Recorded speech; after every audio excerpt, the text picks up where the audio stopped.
Roblox was never meant to destroy a family. It was supposed to be just a kid's game. But for one 13-year-old boy, Robux became more important than his parents' memories, and even his dead grandmother's wedding ring. This is the story of Daniel, the Roblox player who sold almost everything in his house for virtual money.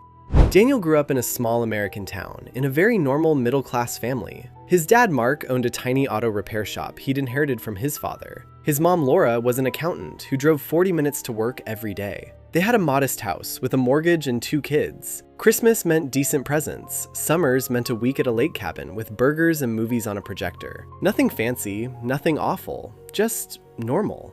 Daniel was the quiet one. In school, no one bullied him. They just didn't notice him. He was the kid in the back row who always did his homework, never raised his hand, and almost never got invited anywhere. Not from hate, but from being easy to forget. His older sister Emma was the opposite, captain of the volleyball team, always surrounded by friends and drama. Sometimes their dad caught the way Daniel watched her at dinner, like someone staring at a life behind glass. Mark tried everything: baseball, scouts, swimming, chess, guitar. Each time, Daniel sat alone, spoke to no one, and quietly asked to quit after a few weeks. Then, at 11, a classmate showed him Roblox. He came home with eyes brighter than his dad had seen in years. "Dad, can we install this, please?" Mark checked online, kid-friendly ratings, bright blocky worlds, and installed it on the family computer. For the first time in years, Daniel came to life. At dinner, he talked non-stop about worlds he'd visited and games he'd found. Mark and Laura shared a silent, hopeful look. Finally, he found something. 4 months later, the first Robux request came. "Dad, can we buy Robux? Just $10. All my friends have cool avatars, and mine looks like a default noob. They're already making jokes." $10 didn't sound insane. Daniel behaved well. Grades were fine. They went to the store, bought a Roblox card, and Daniel rushed home to redeem it. He bought a jacket, some accessories, and proudly showed off his new avatar. He even took a photo of the screen and made it his phone wallpaper. $10 for that level of happiness felt like a bargain. Then came $25 for a limited item. Then another purchase. And another. Each time, a new excuse. Only 48 hours. Everyone has it. It will never come back. 2 months later, Mark checked his bank statement and did the math. About $185 had gone to Robux, almost half their weekly food budget. They sat Daniel down. "We added it up," Mark said. "Almost $200. We can't keep doing this. No more Robux. This is final."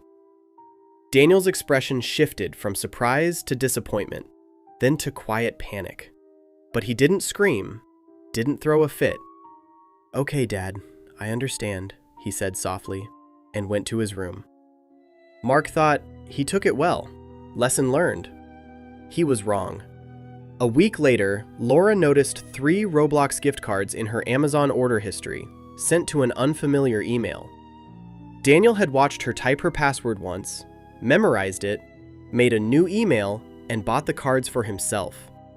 When they confronted him, he cried and confessed. They punished him. 2 weeks without the computer, he had to repay the money with allowance and extra chores, stricter rules all around. Mark changed all their passwords and locked their cards in a small safe. He thought the problem was solved. Then small things began disappearing. First, Laura's gold necklace, a wedding gift from her mother. Then a pair of anniversary earrings. Then a bracelet engraved with the kids' names. Emma's old iPad vanished from a drawer. Mark's backup phone disappeared from the garage. A Bluetooth speaker went missing from the living room. Each time they assumed they'd misplaced something. Life was busy. People forgot. True alarm rang when Mark's $350 tool set vanished from its usual spot in the garage. He asked everyone. Emma rolled her eyes. Daniel's shoulders tensed for a split second before he shrugged. "Maybe you took it to work?" Something in Mark's gut twisted. He installed 2 hidden cameras, one in the living room, one in the garage. He told no one. On the 4th day, the cameras caught everything. Daniel came home from school, went upstairs, then returned with an old backpack. He scanned the empty living room, grabbed the Sony speaker, put it in the bag, went to his parents' bedroom, then came back down with the backpack noticeably heavier.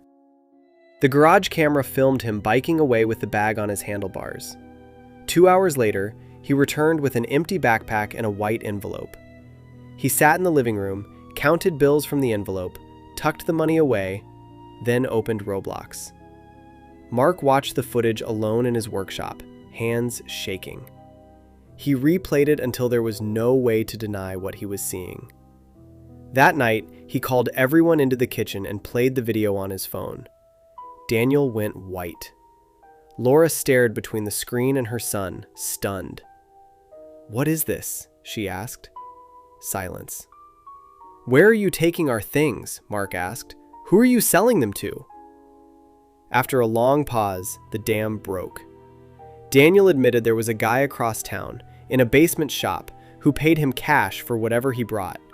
He'd found him through Roblox. A stranger who told him in DMs, "Bring stuff from home that no one notices. I'll give you cash. You buy Roblox gift cards. Easy. Parents never find out." Daniel listed what he'd sold: the necklace, the earrings, the bracelet, the iPad, the phone, speakers, controllers, tools, a camcorder, a projector. Then Mark asked the question he was afraid of. "And my mom's ring?" Daniel sobbed. Yeah, the gold one in the little box. I sold it too." "For how much?" Mark whispered. $40, Daniel choked. A solid gold wedding ring with a small diamond, worn by Mark's mother for 42 years. Sold for $40 and turned into Robux. Mark walked out to the car and broke down.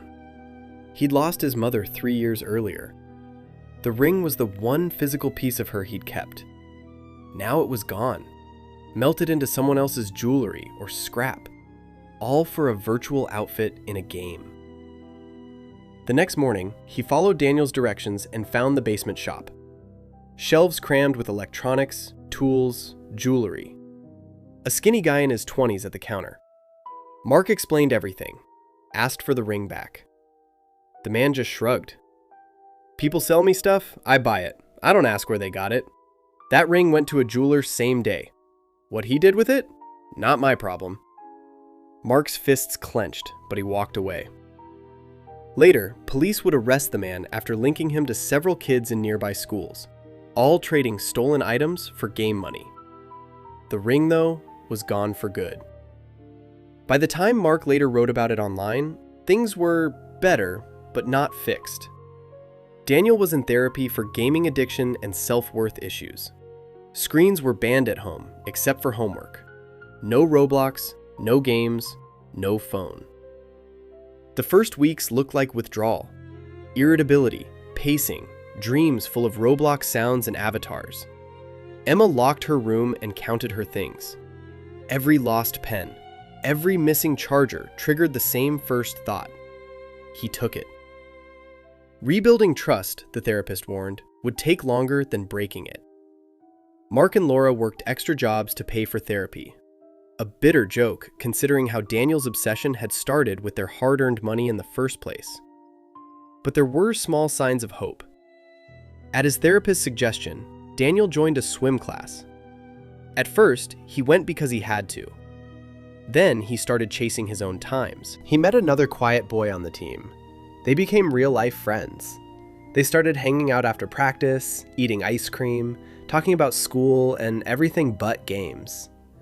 Watching them from the car one afternoon, Mark understood something painful and simple.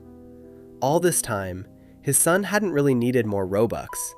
He'd needed exactly what Roblox had pretended to give him: belonging, attention, a friend.